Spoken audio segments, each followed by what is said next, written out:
त्यांनी हा जो मेळावा घेतलाय खऱ्या अर्थाने त्यांचं आणि त्यांच्या संपूर्ण मित्रमंडळी, त्यांचा ग्रुप म्हणा किंवा त्यांचे सहकारी म्हणा, या सगळ्यांचं जेवढं कौतुक करावं तेवढं थोडंच.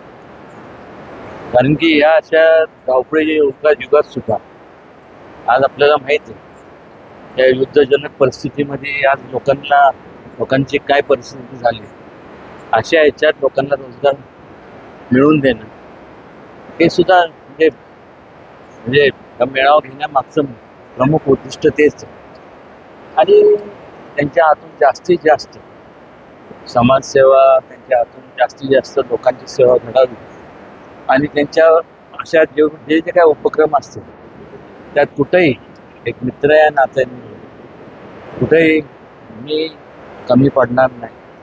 ज्यावेळेस त्यांच्याच बाबतीत काय पण असे अनेक जे काय तरुण आहेत त्यांना कुठेही अशा प्रकारचे म्हणजे सोशल वर्क करत असताना त्यांच्या बाबतीत त्यांना अजून नेहमी सहकार्य राहणार.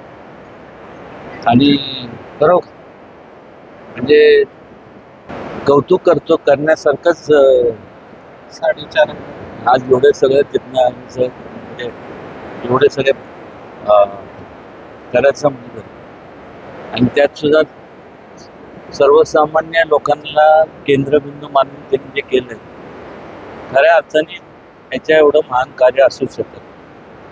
आणि सदैव त्यांच्याबरोबर एक मित्र आहे नात्याने एक थोरला माझ्यापेक्षा वाणी मोठं आहे दाढी म्हणतो म्हणलं कधी हात मारा आपल्या सगळ्यांच्या सेवेशी मी आहे.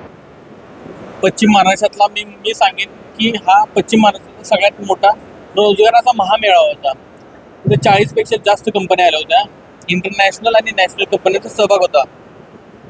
आमच्या सातारा, सांगली, कोल्हापूर या भागातून प्रचंड युवकांचा आणि युवतींचा रिस्पॉन्स आम्हाला मिळाला.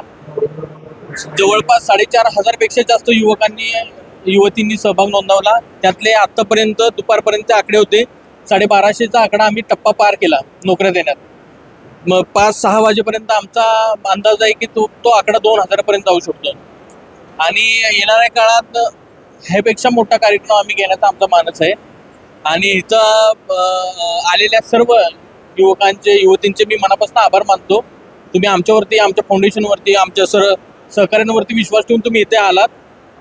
आम्हाला आमच्याकडून तुम्हाला थोडंसं काहीतरी देता आलं तर त्याबद्दल सर्वांचे मनपूर्वक आभार. हा कार्यक्रम आम्ही छत्रपती उदयनराजे भोसले महाराज साहेब यांच्या नेतृत्वात आम्ही हा कार्यक्रम केलाय. आणि आम्ही सगळे महाराजांचे कार्यकर्ते, महाराजांच्या मार्फत जे होणारे कार्यक्रम असतात त्यामध्ये हा पण कार्यक्रम होता. तो फक्त कार्यक्रम आम्ही फाउंडेशनच्या मार्फत केला. येणाऱ्या काळात महाराज साहेबांच्या नेतृत्वात आम्ही मोठे मोठे असेच कार्यक्रम करणार आहोत. ते तुम्हाला लवकर समजेलच.